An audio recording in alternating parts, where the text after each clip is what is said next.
Papa,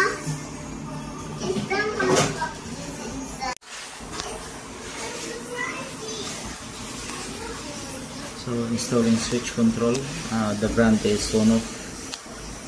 So basically I already tapped the three basic wiring here. wow! The live input.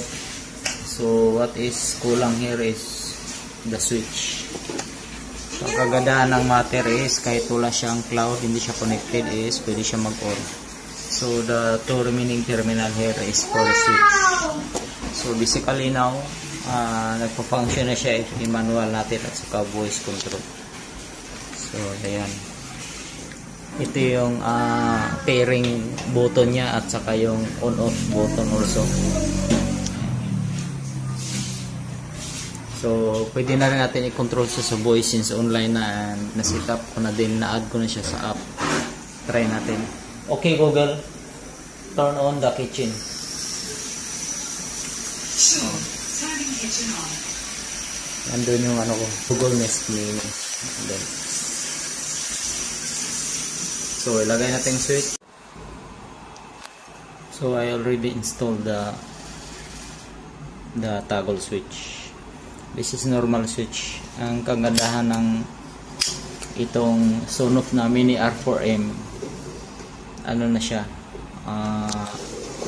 pwede mo siya i-configure na kahit anong switch. Pwede siya yung push button na hindi toggle. So yung switch na ang tawag nun,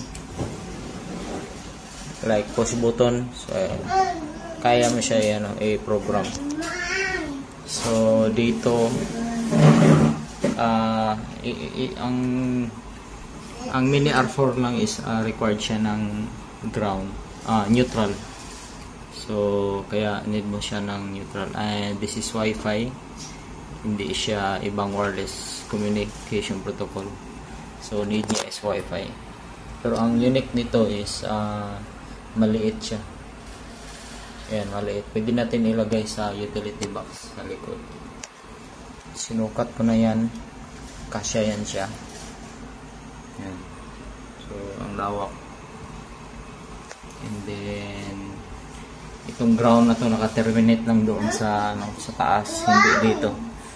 So, ayan. Kaya tatlo lang kita dyan. So, ayan. Symbol natin.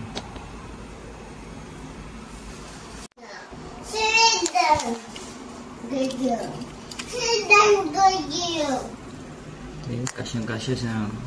Nandun yung Mini R4 sa ilalim. So, maluwag pa. Ayan. So, that is how it looks like when put inside. So, may kaunting room pa.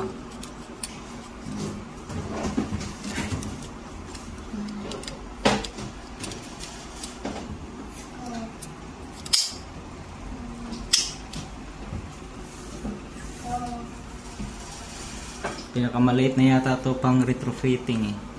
So marami akong device na na-try na Wi-Fi version na. So may iba naman na switch automatic, pero ito maganda kasi pwede mo siya i-recycle yung normal switch. So if you are living in the condo na hindi basta-basta mag-replace ng itsura ng switch, so this is recommended. Ayan, retrofit. And then sa labas pag nasara, yun pa din ang itsura. Right. Okay Google, turn on living. Got it. Turning on the living room. Turn on the fan. Sure, turning fan on. Turn on kitchen. Got it. Turning kitchen on.